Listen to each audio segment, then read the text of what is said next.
Well, hey, everybody, welcome back to the podcast. Got a really great guest. This is Dr. James DiNicolantonio.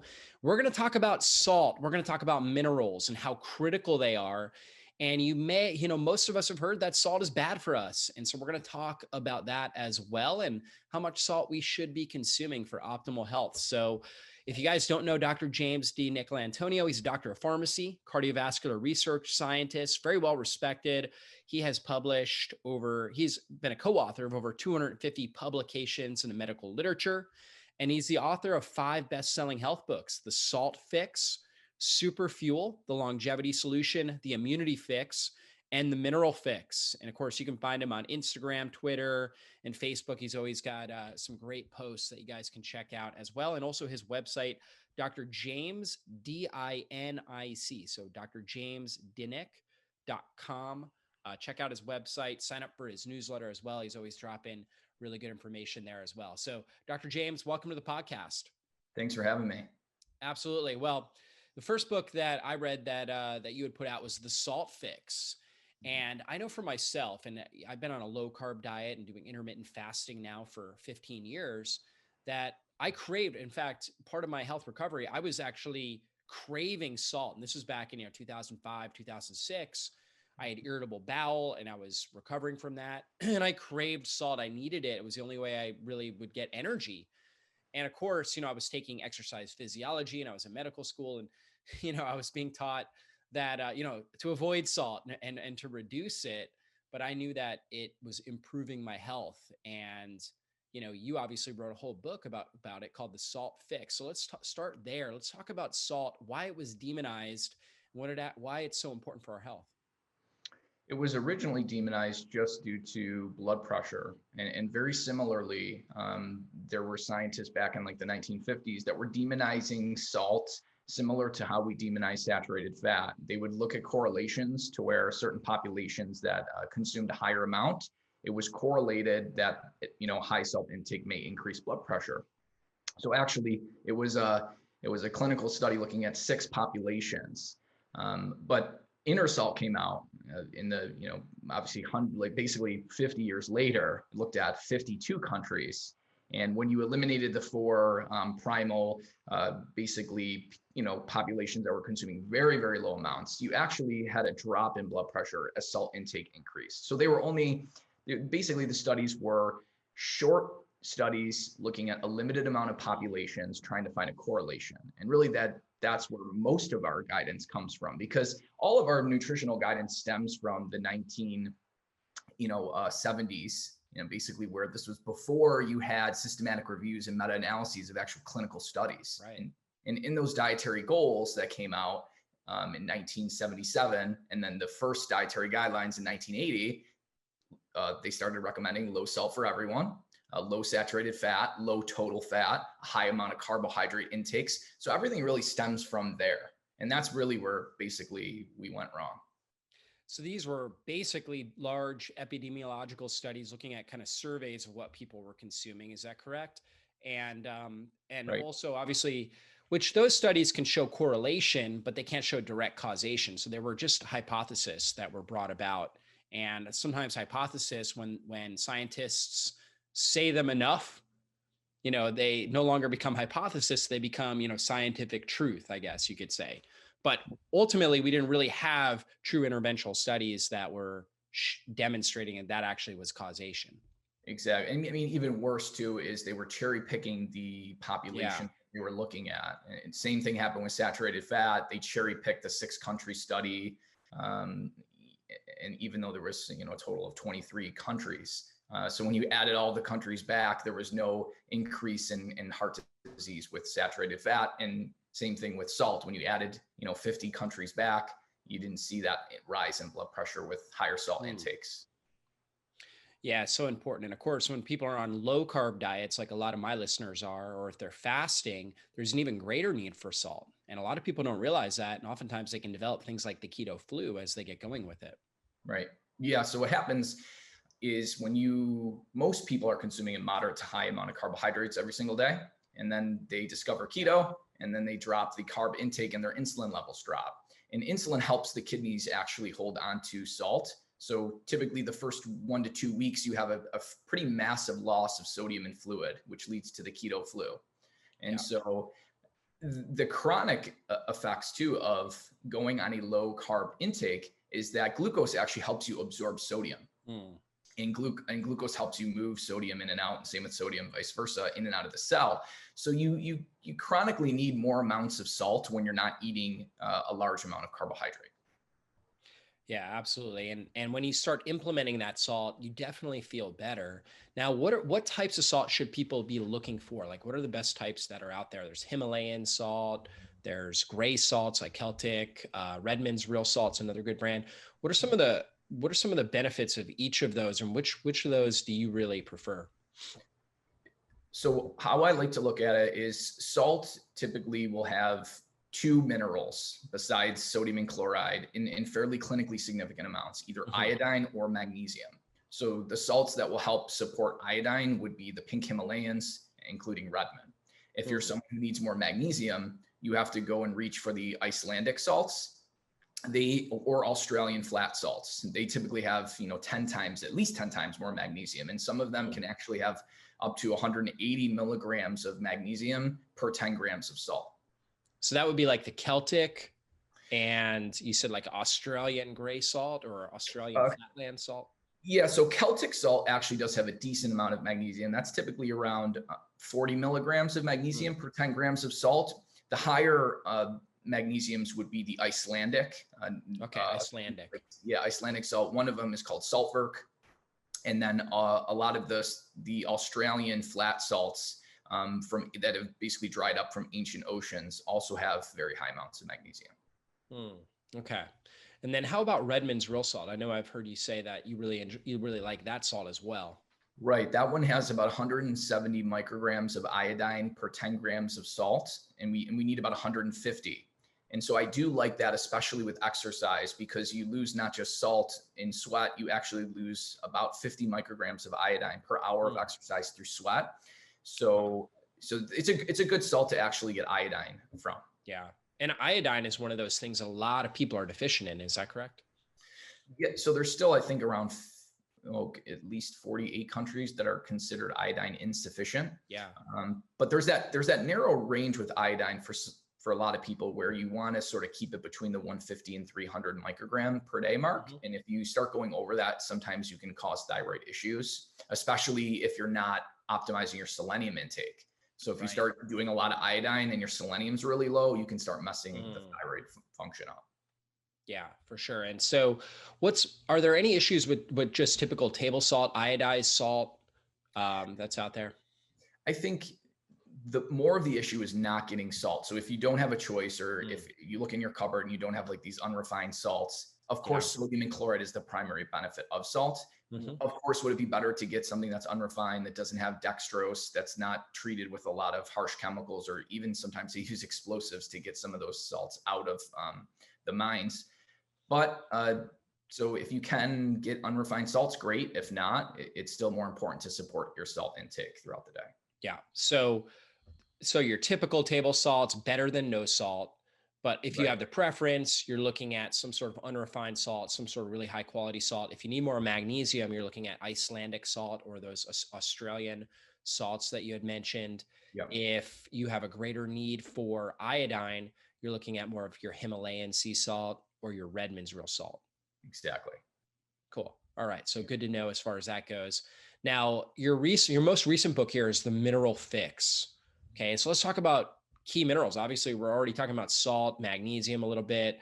What are some signs that people are deficient in minerals, and what's the prevalence of this? Well, if we look at magnesium, because everybody likes to talk about that, and that's the easiest one, we have the best data on it. About 50% of Americans aren't consuming the RDA for magnesium, which is about 400 milligrams per day for an adult. Most people need about an extra 150 milligrams just to get to the RDA, which is close to optimal, but really not. Optimal intakes of magnesium seem to be more around 600 to 700 milligrams per day. So most people are actually about 300 milligrams to 400 milligrams non-optimized. They need that much more to get to an optimal level. So high prevalence of magnesium deficiency. And now you might say, well, that's just from intake data. If you actually look at IV magnesium load tests on certain individuals, if people have been on a thiazide diuretic for 6 months or longer, 80% of those people are magnesium deficient. 50% of people with high blood pressure or heart disease at any given time will be magnesium deficient based on IV magnesium load tests, which is the gold standard. Basically, give someone an IV load of magnesium, and then you see how much comes out in the urine over 24 hours. If the body's holding on to a lot of it, you know you're deficient. It's like the best way to test for magnesium deficiency. Now, of course, that's an invasive procedure. So the one blood test that has actually been shown to match IV magnesium load is something called mononuclear blood cell magnesium. So you can try to order that. Or if you can't, simply looking at a blood test, and if you're sitting on the lower end of normal, that's highly indicative that you are actually deficient, because the body tries to maintain a normal level. So by the time, if you actually have a significantly low level of magnesium, you've been deficient for a long time. But if you're riding on the lower end of normal, that's actually indicative that some of your organs are actually deficient in magnesium. Right, exactly. And so I can't remember exactly the measurements, but your typical blood test, you're looking at your RBC magnesium, and it's like 2.0 is if it's under 2, can't remember exactly the measurement there, but if it's under 2, then you're deficient, which is very rare that I see somebody actually flagged deficient on the lab. Right. But you're saying basically if you're bordering that 2.0, 2.1 or something like that, that you're already deficient. And I know that test really is, that lab in general, those ranges are really wide. So, it's never been something that, in functional medicine that we really don't use that RBC magnesium as an indicator. We're looking more at symptoms, but it makes sense with what you're saying that if you're starting to trend low, then that's a sign that you're already deficient. Right. So basically, if you're looking at like a blood test, not a red blood cell, but if you're actually just looking at like a serum, or a serum, typically normal is considered even down to 1.7. You're still normal. You won't be flagged deficient. Right. But we put out a review paper indicating that if you're less than 2 milligrams per deciliter, that's highly indicative of magnesium deficiency. So you can see that you have a reference range of, let's say, 1.7 to 2.2 being normal, but less than 2 is likely actually deficient. Okay. So and that's a very easy test to run. I think it's just part of your comprehensive metabolic panel, right? So most of our listeners, if you're getting like yearly blood work done, most people are getting complete blood count, comprehensive metabolic panel should be in there. You're looking at that serum magnesium, and if it's under 2.0 milligram per deciliter, that's the measurement. Yep. And that's clearly a sign that you're magnesium deficient. But there are other symptoms too that people can look out for as well, right? Absolutely. And we got to be careful though too, because a lot of people have what's called subclinical mineral deficiencies, where it's not, you don't even have symptoms, but you're deficient. But yes, a lot of people will have symptoms too, typically muscle cramps, eyelid spasms, headaches, photophobia. So if you are intolerant to light, that's pretty indicative of magnesium deficiency. Oh, that's good to know. Yep. Also, if you have electromagnetic sensitivity, I've heard as well, that can be an indication of poor magnesium status. Sure. That makes sense. Yeah. So really good things to know. And also like muscle twitching, there's a whole list of symptoms. I know you go over it in your book as well. But a lot of muscle issues, nerve issues can be related to magnesium deficiency, headaches, different things like that. So yeah, it is a really big issue. And, when you supplement with magnesium or you eat a lot of magnesium rich foods, the way that that you have too much magnesium typically is loose stools, right? That's really the only major downside for most people. There are some people that may be a little bit sensitive here and there, but for most people, it's just loose bowels. Has that been your observation as well? Yep, totally agree. Magnesium is sort of self-limiting in regards to if you consume too much, you'll essentially have those loose stools. So it is a very safe compound. I do find that people do better actually taking slightly lower doses, more frequent throughout the day, rather than large bolus doses. Yeah. Right. The large dose is good if you want to move your bowels, but for really optimizing magnesium status, you want to take those lower doses throughout the day. Yeah. Now, how should somebody, you mentioned low doses throughout the day. What are some of the best magnesium rich foods? And there's a lot of different supplemental forms. What are some of your favorite forms for supplementation? So I actually I consider this almost like a dietary source and a supplement at the same time, and Mm-hmm. that's high magnesium mineral waters. And the reason is because the bioavailability is basically as high as you can get because it's already dissolved in solution. And so the ionic form of minerals, particularly calcium and magnesium, is going to have basically your highest absorption. And so I typically consume waters like Gerolsteiner or San Pellegrino, but Gerolsteiner is a little higher. It has about 100 milligrams of magnesium per liter. So if I consume 2 liters, I'm getting 200 milligrams of magnesium for the day, Yeah. which when I add that to my diet, that's going to help get me to the 400 that I'm shooting for. Spinach is a good source of magnesium. So typically I look at more plant foods as a better source of calcium and magnesium, and animal foods is sort of like iron, zinc, B12, things like that. Yeah. Yeah. Yeah, that makes sense. So Mhm. eating your magnesium rich foods, drinking your magnesium water. Now, when it comes to supplementation, what are some of the better forms? Because there's magnesium glycinate, bisglycinate, threonate, orotate, right? Citrate, right? All the different types. What should somebody be looking for there? So magnesium orotate is interesting. It actually acts as a prolonged release beta alanine. It gets converted to that substance. So it's interesting because beta alanine is sort of the best way to boost carnosine levels. And then it's actually like magnesium orotate circumvents the pins and needles that you get from beta alanine. So it's really good for exercise performance. There's studies testing magnesium orotate in heart failure showing significant improvements in survival. Threonate is great for brain health because it can cross the blood-brain barrier. So anything related to brain health, threonate is going to be probably your best option.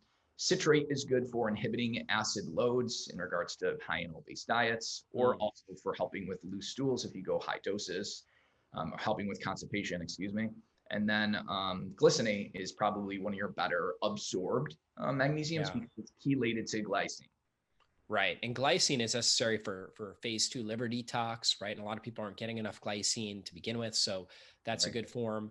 Yeah. Threonate, like you mentioned, for brain. So for good memory, there's good studies there, on hippocampal function. So memory retention and preventing against, memory loss, things like that. So really good as far as that goes. Citrate, the other interesting thing about citrates is they help bind to oxalates in our gut. So whether you're taking like a potassium citrate or magnesium citrate or something like that, and a lot of people have issues with oxalates. We talked about that on the podcast. So sometimes getting some extra citrates into the gut and into the urine can help bind and pull oxalates out. Yeah, that's a good point. And actually, there's a citrate in the urine too, helps reduce kidney stone formation. Yeah, because, right. Calcium oxalate stones. Calcium oxalates from forming, correct. That's right. Yeah. So really good. Okay. So we talked about magnesium and, I'm huge on that as well. I really think most people respond really well to magnesium supplementation, and you brought in that magnesium rich water too, which is a great thing. So you said San Pellegrino, right? It's an easy one that people can buy at the store. You mentioned another type as well, another type of water. What was that? That one is called Gerolsteiner water. It's a German underground water, and that actually has more bicarbonate in it and about twice the magnesium as San Pellegrino.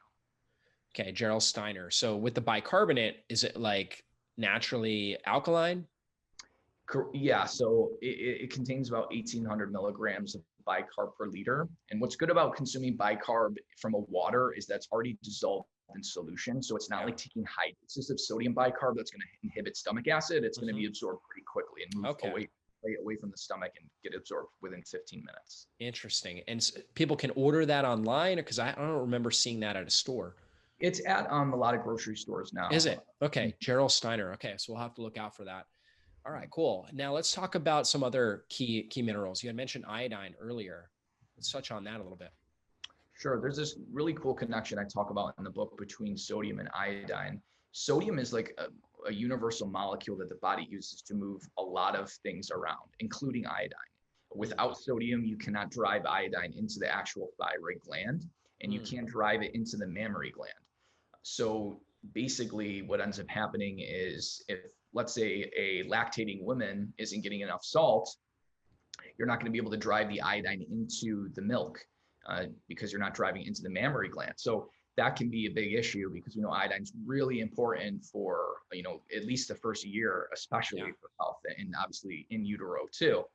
So in pregnancy, salt and iodine, very, very important because you're basically, it's like 2 blood volumes you're carrying. And so a lot of studies actually show that more salt in pregnancy, like twice a normal intake, seems to be optimal for a lot of women.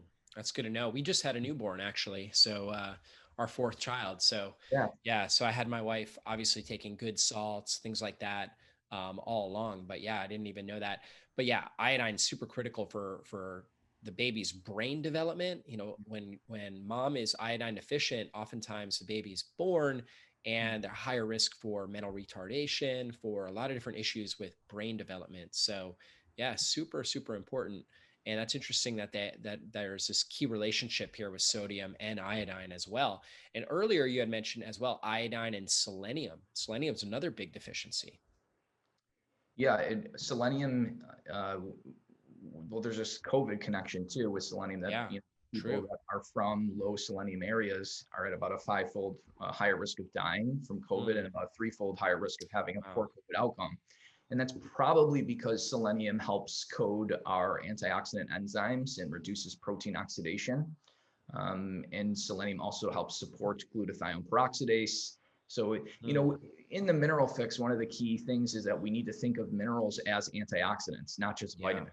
In fact, right. minerals are literally make up our antioxidant enzymes, Mm, including manganese superoxide dismutase in the mitochondria. So if you want to protect the mitochondria from oxidative stress as well, you have to have good manganese status. So there's this importance of antioxidant functions with minerals, especially selenium, for supporting numerous antioxidant enzymes.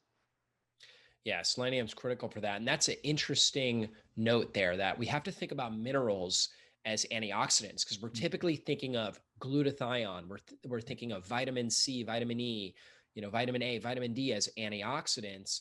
But we really have to look at, and we're thinking of, carotenoids and all these types of phytochemicals, but minerals really play an important role. Selenium, you mentioned, helping recycle those glutathione proteins and helping form glutathione, super critical. And also zinc. Zinc plays a really critical role in immunity and so many other things. Can you talk more about zinc? Sure. So I think because most of us have been taught that animal foods are not healthy, Yeah. the zinc intake for most of the population is very low. It might not actually be low from an RDA perspective, but from an optimal intake to help with antiviral effects, we're probably consuming 3 times less than what we should be. Mm, Because a lot of the studies, when you have like a cold or a flu, they give around, per day, 60 milligrams of zinc. So the yeah. average person might only be consuming 15 milligrams per day. So we're pretty low on our zinc intake, and that definitely hurts our immunity for sure. Yeah, for sure. And really with zinc too, when you're taking higher doses of zinc, like especially if you're trying to fend off a cold or a fever or flu, typically you'll get nausea if you're taking too much. Usually that's kind of like the warning sign. And there's also a zinc tally test. Are you familiar with that? It's kind of Nope. like basically you drink like this zinc, this form of zinc. It's basically like an elemental zinc. And normally it doesn't taste good, and you should notice it. But if you're not noticing any flavor with it, it's a sign you're zinc deficient because zinc plays such a critical role in like our sensations, like drinking, like with COVID, for example, one of the classic symptoms was people were losing their sense of smell, right? Right. And that was very much related to the zinc deficiency because it's so important for those sensations. Right. Good point. Yeah. And zinc and copper also play a critical role. And you can actually get your serum copper plasma zinc test done. And you can look at a ratio there. Usually I'm looking at like 1 to 1.2. This is something that, my health coaching team, we look at people's copper to zinc ratio. Because if you're taking too much zinc, you can deplete your copper. That's Yeah. rare though. Most of the time people have more copper than zinc unless they've been supplementing with really high doses of zinc. And copper is more easily absorbed than zinc. Have you found that as well? Yep. Yeah. There's this whole story on zinc and copper, and I think probably from a standpoint of 60 to 70% of the population is really consuming a lot of these refined foods. Most people are deficient in both of these Yeah. minerals. Right. Yeah. Yeah, it's critical. And then you also need good stomach acid to be able to absorb zinc. And it's a kind of vicious cycle because you need zinc to produce stomach acid. Right. But if you have low stomach acid, which most people do because they have gut dysbiosis or eating too quickly on the go, things like that, then you can't absorb zinc and a lot of these minerals like iron, things like that effectively as well. Yeah, and then here again, salt ties back into this Mm, because chloride is required for the hydrochloric acid, and low mm, salt diets have been shown to reduce stomach acid and increase the pH of the stomach. So you don't digest food as well on a low salt diet, which means you don't yeah. absorb all your nutrients as well on a low salt diet. So right back to salt where we Comes back started. to salt. Yeah. Yeah, exactly. So when it comes to salt, tying back into this, how should people be consuming salt? Should they be like intentionally taking like some salt, putting on their tongue? Should they be just salting their foods well? Are there natural foods that they can be eating that are more sodium rich that they can be consuming? So the problem with salt intake nowadays is several fold. Number one, we don't consume the salty blood and interstitial fluid. So Right. we were pretty much hyper carnivores for a couple million years. When we invented fire, and our brains got smarter, we started hunting larger animals and we started consuming lots of more salty blood. We don't have those salty fluids anymore. So and especially when you go on a low carb diet and you start eating real food, that food no longer has the salt that you need. So you have to add it somehow, whether you salt to taste, which is typically what I do. I'll salt my food to taste. Yeah. And I listen to my salt cravings because just like we don't try to measure out how much water we need per day, we listen to our thirst. We also have a salt thermostat that controls how much salt we need to eat. And we know this because humans used to follow animals to salt licks. So animals have this inherent understanding that when they're deficient, they go out and seek it. They get a greater reward when they're deficient from it. And then after they've had too much, they'll get this sort of hyper salty taste and they'll stop ingesting it. Same thing happens with humans. So if you don't listen to your salt cravings, you can get yourself into some serious trouble. Yeah, super important. They used to say, you're worth your weight in salt as well, right? That was the term because salt's so good for preserving things. And so, for food storage before we had refrigeration and things like that, we obviously used to use salt to help store food. And it's a key part of fermentation. So a lot of fermented foods, like for example, when I'm fasting, sometimes I just crave pickle brine, right? And Yeah, it's really the salt that's in the pickle brine. absolutely. I mean, something that I drink all the time. If I'm Yeah. having like a sugar craving, I'll just have some pickle juice, and then typically that craving goes away pretty quickly. Yeah, again, it's the salt. So if you're having a lot of cravings, particularly sweet, sugary types of cravings, or like cravings for chips, Mhm. usually that's an indication that you're not getting enough salt. Precisely. Yeah. And all these low salt products are sort of causing us to overeat because your Yeah, body is going to consume 3 bags of those low salt potato chips to get the salt that the body demands. man, it's such a good point. So you're going to have more of these kind of starchy cravings, driving up your blood sugar, causing more of a just blood sugar roller coaster, more inflammation in your system. You're really not addressing the root and what you really need there. So yeah, critical with that. Now, when it comes to salt as well, so you're basically just salting your foods to taste. That's what you're looking for. Are there other symptoms? Have you noticed? One thing I've noticed is I'll have people like if they have allergies or some sort of like a histamine type reaction, Mm, a little bit of salt on the tongue. And mm. actually, salt helps to have like a natural antihistamine effect. Have you noticed that? Interesting. I haven't actually, Yeah. but I've never really looked at that before. But I've, there are I've tried this out with a whole bunch of different people, and okay. most people tell me they feel better, right? Wow, So that's awesome. the rationale is that basically histamine acts as a triage system for hydration. Mm, So you want to follow it up with water too. You want to drink some water. right. And so when we are dehydrated, we start naturally ramping up histamine to bring water into major, visceral organs, our brain, things like that. Mm, And sometimes, for some people, they're overproducing the histamine. So they start to have, basically, they're not able to break it down effectively. So they start to having unwanted responses like runny nose or a headache or, feeling drowsy, things like that. And then adding a little bit of the salt, getting some of the minerals in there, and the water helps, direct the water where it needs to go. Right. And it helps calm down some of those symptoms. So really interesting. That makes complete sense. And the largest number of emails that I've gotten in regards to how salt has fixed someone's health is atrial fibrillation. I've Mhm. had so many emails of people Yeah. saying, James, I just decided to kind of say no to my doctor on this low salt diet thing that I've done for years. Within a day or two of eating just what my body was craving, my AFib is gone. So it's really interesting on the electrical current and conduction with the heart, that if you're not getting enough salt, you can throw people into arrhythmias. Yeah, so interesting. Now let's talk about potassium as well, Mhm. and also ways to measure. Because, like, again, on your comprehensive metabolic panel, you get a measurement for your sodium levels and your potassium levels. And does that really tell us anything? So let's talk about that as well. So a sodium level really tells you more on your hydration status.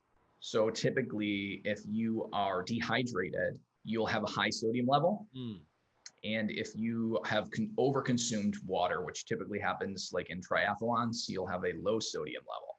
right. So it doesn't really tell you your salt intake. Really, a BUN, a measurement of plasma volume or dehydration, is more of a better look at your blood volume, and that's controlled by your sodium. So if you have a high BUN, that's pretty indicative of, as long as you're consuming normal amounts of water, pretty indicative of not getting enough salt and having too low of a blood volume. Good to know. Yep. So BUN is something, again, you're going to be looking at. It's, one of your normal kidney markers. It's a comprehensive metabolic panel. So you can look at that. Typically, ideally it should be like under 20, somewhere around like 11 to 20, somewhere in that range. If it's up over 20, it's a sign that, there's some issues going on, typically with the kidneys, not being able to filter out as much of the urea, and it's getting up in the blood. And so you're saying, hey, now this is a sign, could be a sign, as long as you're hydrating well, Right. that you may be deficient in sodium. Right. Yeah, interesting.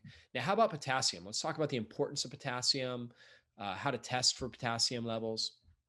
So the biggest mistake that I see people do is they just start increasing their salt intake, and typically they have a terrible potassium intake, and Yeah. that's a disaster for salt retention. So when you go below 3 grams of potassium per day, you can't really handle a normal amount of salt very well. So you have to make sure that you're hitting at least 3 grams of potassium throughout the day, preferably 4 grams, because that helps you be able to handle a normal amount of salt, whether it's getting in and out of the cell. And magnesium has very similar effects too. So really, if you fix about 4 key factors: insulin resistance, low magnesium, low potassium, and a high acid load, Yeah. most people should be able to handle a normal amount of salt, and they'll actually benefit Mm. from that. Now, 3 to 4 grams of potassium is a lot of potassium. So, what are some of the best food sources to get that? Beans, potatoes, so lightly cooked potatoes. A lot of people fear potatoes, but they're one of the most filling foods if you don't drench them in butter, and you don't overcook them, because they're a good source of fiber and they're an excellent source of potassium. So I like to consume some lightly cooked organic potatoes. Um, Also, spinach is a fairly good source of potassium. Some more of your plant foods. I mean, animal foods too, because it's in the cell, are fairly good amounts of potassium. But typically, if you're strictly eating a carnivore diet, it's going to be very, very difficult to get above 3 grams of potassium per day. That's when I start adding in like beans or lightly cooked potatoes or greens, things like that. Gotcha. Now, what if somebody's fasting? Like, what if they're fasting for a day, maybe doing a 3-day fast? Should they be looking to take a potassium supplement, something like that? So by day 2 of a fast, typically most people are in what's called mild metabolic acidosis. It's not life-threatening, but it does start breaking down the bone, and that's why you see an elevation in magnesium and calcium in the urine on day 2 of a fast, is because of the mild metabolic acidosis. So the simplest thing to do is to take bicarbonate mineral waters when you fast, because that'll inhibit the acid load from all the acidic ketones that are being produced. And then you'll have a much lower loss of magnesium and calcium out the urine. There doesn't seem to be a huge potassium loss with fasting. And when you do see it, it's just basically due to the breakdown of muscle and not like a true loss, so to speak, because you don't need as much potassium, because after, a couple of days of fasting, you are losing some muscle. Right. So I don't know if you need potassium per se, but you definitely need salt, because you continually lose sodium despite not eating any. Right, for sure. Yeah. And most people notice they feel a lot better when they're fasting, when they are doing the salt or doing like pickle juice, pickle brine, like you were talking about. Yep. And so now let's talk about low carb diet. Because you mentioned potatoes, beans, typically not things people are consuming if they're on a ketogenic diet. They might cycle out of ketosis and consume a sweet potato, consume squash, beans, white potatoes, things like that. But if you're on a low carb diet, what are some of the best potassium sources? Avocados, are they a good source? Lemons, limes, what are some of the good things to consume? Yeah, definitely avocados and fish. Fish are a good source. If you can tolerate tomatoes, they're like red sauce is a good source of potassium too. So that's going to be a low carb source. And then if you can make beans more of a low carb source by, again, lightly cooking them and even cooling them for 8 hours in the refrigerator. And then basically most of it is becoming fiber. You're not even, absorbing the glucose. Huh, interesting. Yep. Wow. So again, avocados. How about lemons and limes and berries? Are berries a good source of potassium? Those would not be a very good source of potassium. I'm trying to think if there's anything. I mean, nuts are a fairly good source of potassium. Nuts, green leafy vegetables. Yep. Yeah, all good stuff to be consuming. Yeah. Interesting. Now, you mentioned manganese earlier and how important that is for mitochondrial function. So where are we getting manganese? That's one that most people, unless you are, in our world, right? You're not hearing a whole lot about manganese out there in mainstream media. So let's talk a little bit about that, what it does and where you get that. What are the best food sources? So manganese is probably one of the most common mineral deficiencies because it's in such limited amounts of foods. And so typically, unless you're eating certain types of fish in very high amounts, it's very difficult to get manganese if you're on a carnivore diet. So most people probably need a manganese supplement if you're eating animal foods. Now, if you are eating some unrefined whole grains, then you can get manganese in fairly decent amounts. And that's why I consume Ezekiel bread, because it helps give me manganese, magnesium, and a few other minerals that are kind of missing in animal foods. Interesting. So it's mostly going to be in your whole grains, is what you're saying.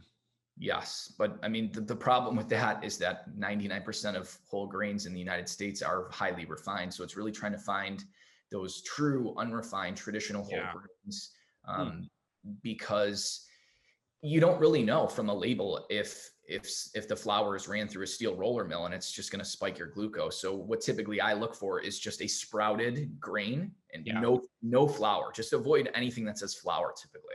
Right. So the Ezekiel bread.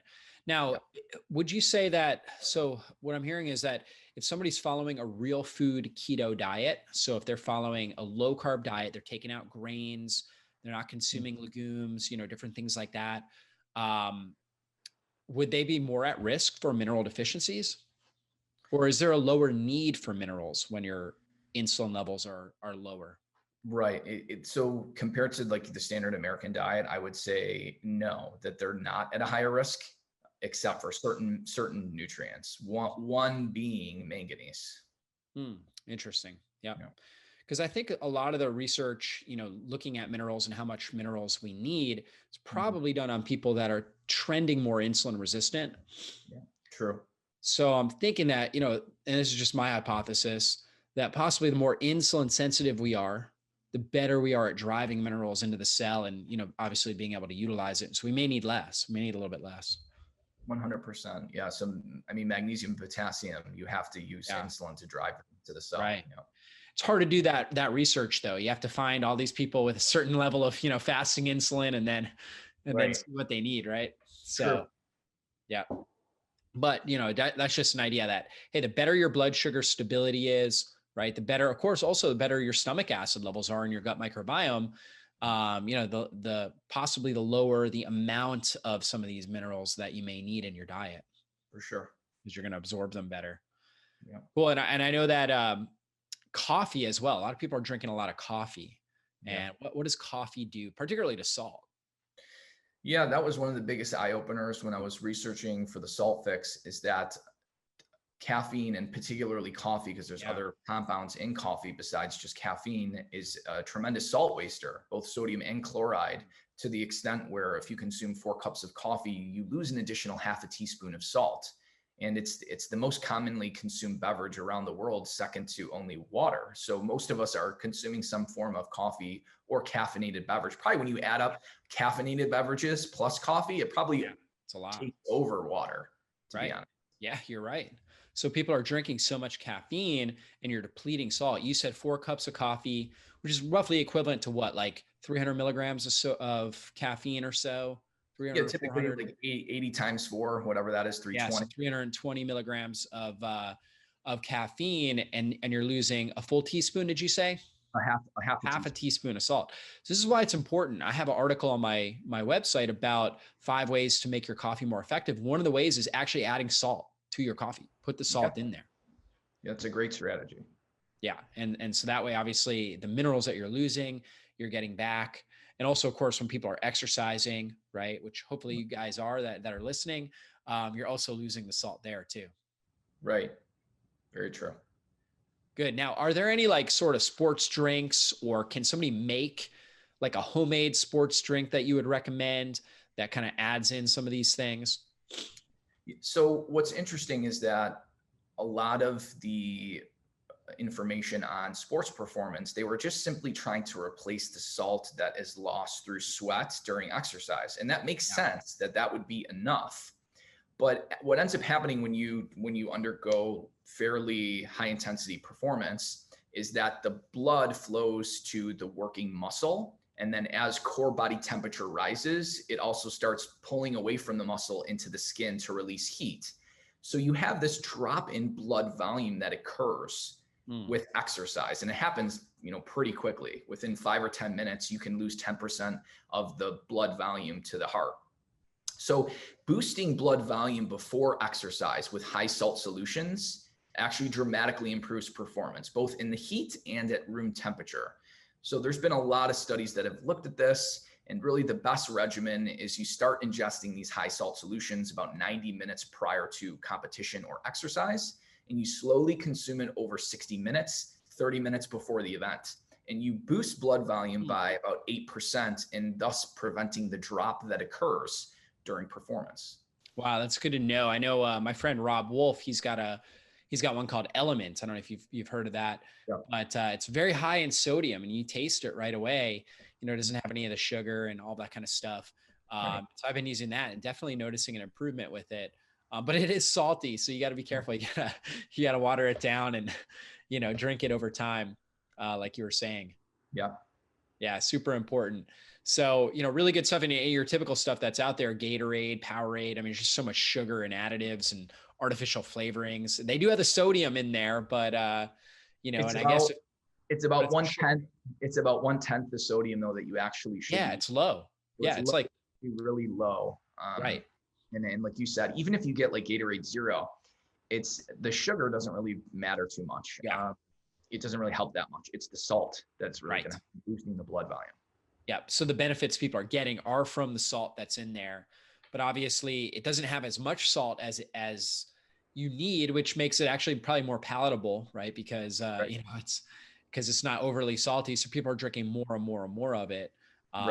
Which they do get hydration up. But of course, if they've got the sugar in there, the additives, artificial flavorings, all that stuff's going to have a detrimental effect. Exactly. And if you don't get the salt solution fairly close, it doesn't have to be exactly, but fairly close to the saltiness of the blood, it's going to be difficult to boost blood volume. So you can replace some of the salt loss through sweat, which is great, but the enhancement of performance, you really need those higher salt solutions. Yeah.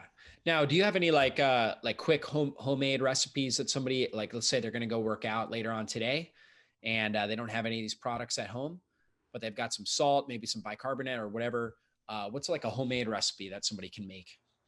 So what I typically do is I use the 1,000 milligram to 10 ounces of fluid rule.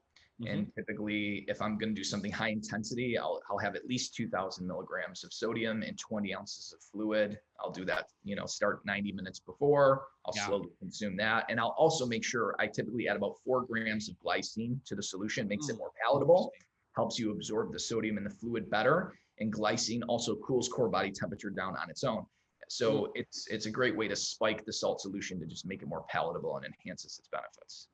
Wow, very interesting. Really, really good stuff. Mm-hmm. And so, Dr. James, your new book, The Mineral Fix, really, really great book. I mean, we touched on some of these key minerals and how important they are. Can you give just another overview and anything that we missed that the listener may be interested in getting this book? You and I briefly touched on it, and that is the fact that the first thing to fix mineral deficiencies is to heal your own health, reduce the refined carbohydrates and sugar, get the inflammation down, stop eating the junk and the garbage. So get the junk out of the kitchen. And then you can start absorbing and utilizing the nutrients and your minerals better. And then from there, you can start building a healthy diet in basically optimizing different minerals using and I have some strategies in the book, which foods you should combine to get a full spectrum, optimal amount of minerals. Yeah, really good stuff. So a lot of food combination types of principles, so you can be eating and getting the full nutritional synergy. So really good stuff, guys. Check out his book, The Mineral Fix. He's also got some other great books. If you want to learn a deep dive on salt, he has got The Salt Fix, the longevity solution, the immunity fix, with everything that's been going on with COVID and whatnot. This is a really timely book that he wrote last year, the immunity fix. You want to give a quick summary of that? Yeah, the immunity fix was basically that we were sort of hyper focusing on vaccines and masks, and we weren't looking at the major risk factor, which is poor metabolic health, and that's driven through poor diet and poor mineral status. And if you fix those things, any type of virus is much less virulent. Yeah, absolutely. So some great books to pick up, guys. You will really enjoy Dr. James's books. He's got a bunch of them out there. So if you want to learn how to optimize your health today, optimize your immune system, and then live longer as well, he's got the longevity fix as well. So check that out. And again, his website is Dr. James DiNic, DINIC.com. You can sign up for his newsletter there. Check him out on social media, Instagram, Twitter, and Facebook as well. Dr. James, thanks so much for your time. Any last words of inspiration for our audience? I would say don't fear salt, fear sugar. That's my key slogan. I love it. So good. Thanks again, Dr. James. And guys, we'll see you on a future podcast. Be blessed, everybody.